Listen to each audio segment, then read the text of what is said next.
Welcome to the Product Bakery podcast. My name is Christian. I'm Alex, and together we present you the ingredients to build the right products.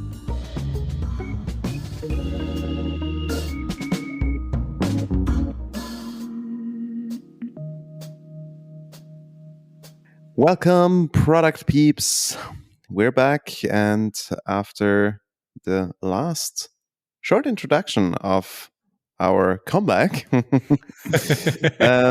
the first episode. So, Christian, one thing that you mentioned last time was actually that you shifted a little bit. You're doing less coaching. You're doing a little bit more in the area of like becoming a psychotherapist. At the same time, you also mentioned that when it comes to the coaching, you started to focus more on actual leadership coaching and product leadership coaching instead of individual contributors. What's the difference? Like how do you approach it differently to talk to leaders compared to an individual contributor? Yeah. Hi, Alex. Sorry. Thanks for the good question. No, yeah, I mean, that's the German attitude. I love it. First of all, again, I'm now shifting a little bit to more a therapy approach. First of all, for myself, because I'm just interested into psychology. Yeah, the training is great. I'm learning a lot. There's also a lot of self-experience involved, which is like a great opportunity to, do a big step in terms of personal development. So, and while I started the training, which is now running for almost a year, I realized while I was coaching people, I started asking different questions. So, and I don't know how to explain it, but I'm just giving my the best right now. When you talk to ICs, to individual contributors, you think a product coach is helping you a lot to understand terminologies, tools, agile and all that kind of stuff. And it is true to a certain point. So there is this factor of training, so to say. But in most of the time, it's more about communication and interaction between people. I think that's pretty obvious, right? We are talking to each other every day. There's a lot of communication going on. And there's also a lot of miscommunication going on. Mm-hmm. And I realized that by focusing on the needs people have and the problems people have, the personal problems actually, you do solve automatically, once you are able to identify those problems and start working on them, the subject matter topics as well. And it was actually a big game changer for me because I realized communication and empathy and listening skills are so important, first of all, for myself as a coach and therapist, but also for the other people that I want and need to change my coaching style. Mm-hmm. So, and with that being said, I realized also that, once a product person, like let's say a mid-level product manager starts, becoming more skilled in what they're doing, but at the same time getting frustrated with the leadership and not knowing how to solve those leadership issues, which they actually can because it's not their problem, they start becoming frustrated and changing jobs. Mm. I mean, if you're good in what you're doing and you cannot evolve, you move on. It's just that like most businesses work the same, right? You have these challenges everywhere. I mean, I do feel like a lot of people try to change hoping that it improves, but I feel like the improvement starts with yourself and you're only absolutely as good as the change that you can introduce to a company. Exactly. That's also a big problem because somehow coaching the people and making them better makes them also leave somehow. Not always, for sure, but in some cases that happens. So I asked myself, okay, how can that be avoided?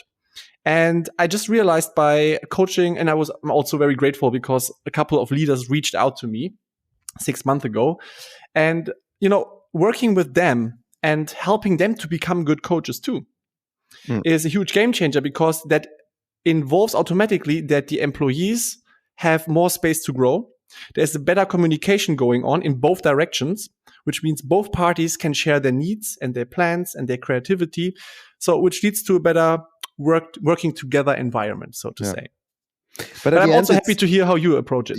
Yeah, but I mean, I think what you're saying makes a lot of sense, right? Because at the end, leadership, there is different forms of leadership, and we've moved away from the classical micromanagement, task execution, more towards I would say more human approach, where coaching and mentoring is actually the center of leadership, right? I mean, Absolutely. that's the only way. So I feel like, yes, that's maybe also something that some people in management positions are lacking, where trying to understand exactly these things, right? Like, how do I, first of all, listen? How do I also make sure that they understand, or they are able to kind of reflect? How do I ask the right questions to get them to the right answers, instead of simply just like giving them the task and waiting for the execution, right? Yeah. And before you start understanding other people, it's very important to understand yourself and to understand your role as a leader. And what I'm realizing is that many people don't do that. When I hear that leaders are busy with operational tasks, busy with doing things that actually should be taken over by the employees, I think that's the way to start, and that's the way to look at help them to identify that they have to shift their focus and also how they think about their roles. Because most important as a leader is that you know what you can expect from your people. Yeah. That's and I think super, super important. maybe, I mean, you've definitely spent more time analyzing this than I did. I think like I'm speaking more from a kind of very pragmatic position, or from my personal experience. So feel free to disagree. But I always feel like, I mean, ideally, and I'm not there yet, but if I do my job right, I can probably be somewhere on a beach with my legs up. Because Absolutely. at the end, that's what in the end I do see as like my function, right? I need to hire the right people, make sure they get the right information, make sure they know the business well enough, they know how the information needs to flow, and so on. Help them build the right relationships internally, so that ideally I don't need to be involved in any of these decisions, or only in very few of them. Yeah, so I see 2, or let's say 3 big things a leader should do. Number 1 is, especially in product management or product design, is strategy. Yeah. Number 2 is coaching and mentoring. And then depending on the company size and depending on the growth, it's hiring. Yeah. And everything you said falls into these categories that you just mentioned. So, and everything else is usually not part of it. Especially when it comes to operational work, sitting in meetings you shouldn't sit in, where you waste your time, where you could send your employees or not. So we would need to make a deep dive with some leaders who maybe volunteer. But this is the way to approach it. So it's about time management, structure, priorities, and first of all, self-care. Most of the leaders have this, I call it helper syndrome. So they try to help everyone, but they're not helping themselves. And that's a big problem. Also from a psychological standpoint. Fair enough. I mean, probably something I would fall under as well.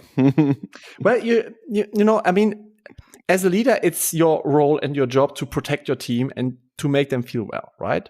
Mm. But there is a certain line that you should not overstep. And, when you start realizing after work you're getting stressed, you're getting pissed, you cannot calm down, you're still thinking about work, these are the first red flags and signs that you should take more care of yourself.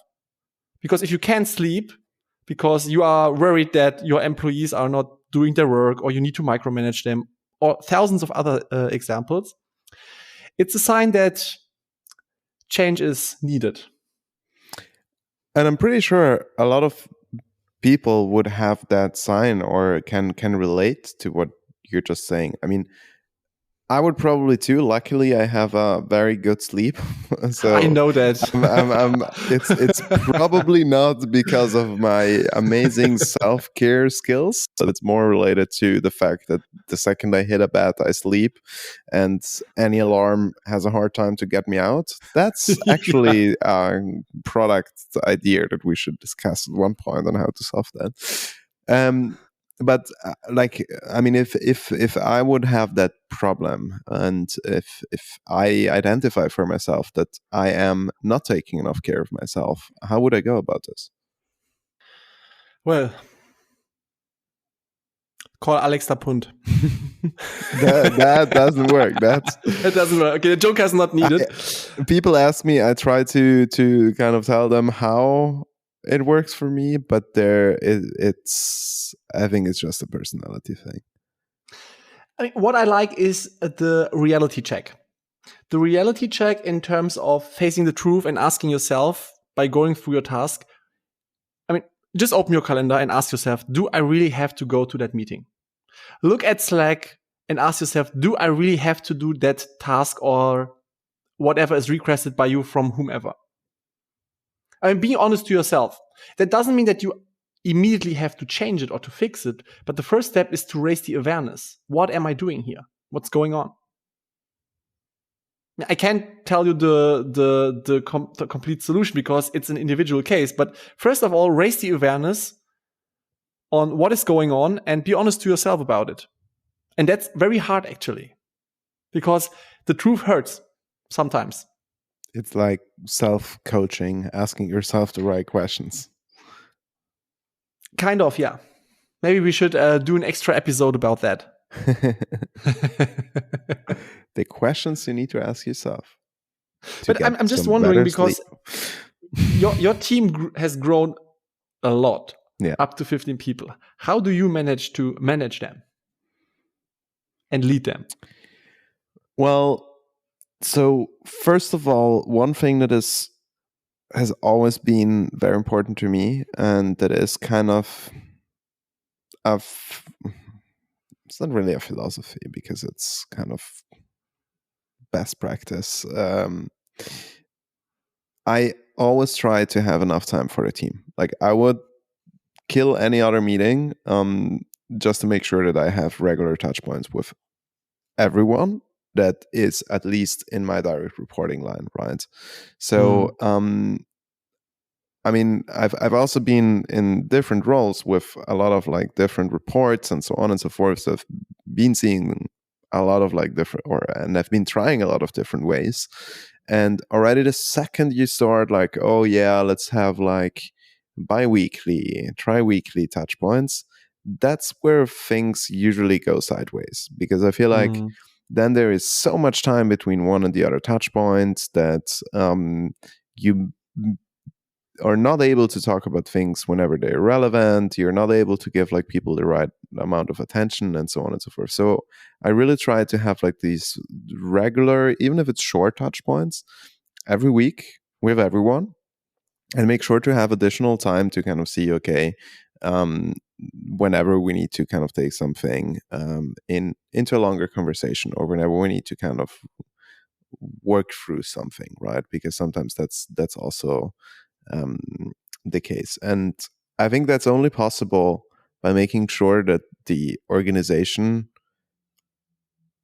doesn't grow to an extent where you have too many direct reports, because your attention span can only be as big. And I think the magic number for me has always been somewhere around 5 to 6 people reporting to you, where then it starts like getting complicated.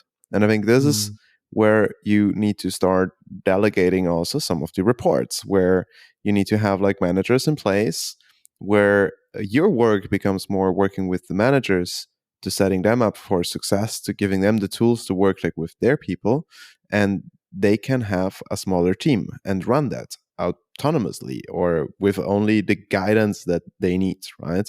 So it's not always possible. It's not always easy to scale the organization and to put these levels in with the speed of hiring, especially, I mean, again, 15 people in a year from 1 to 15. It's different when you already have like managers in place and you have a team of 50 and you add 15 on top. That's easier. But from 1 to 15 means also like finding the right cadence of like, okay, when do I need to hire the manager? When do I need to hire the senior? When do I need to hire the junior?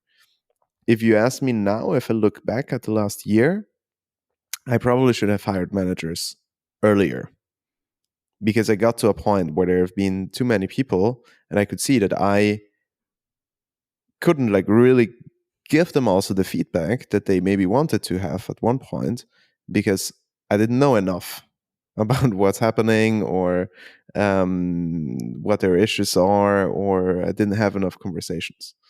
So yeah, I think that's the summary of one year of team building. Yeah. And I love it. And I think, as you said at the beginning, it's super important for you to spend time with your team on a regular basis. And there's one important thing that you do while you're having this one-on-one chats with your people, and that's building trust.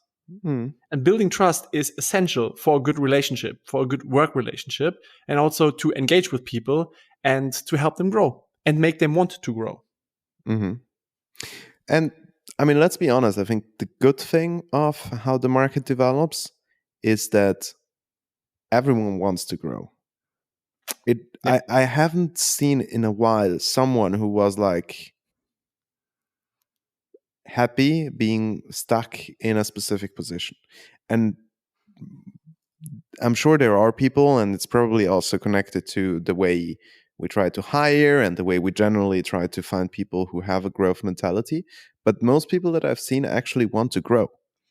And I think them wanting to grow also means that you need to kind of have enough time to be able to focus on working with them on their growth.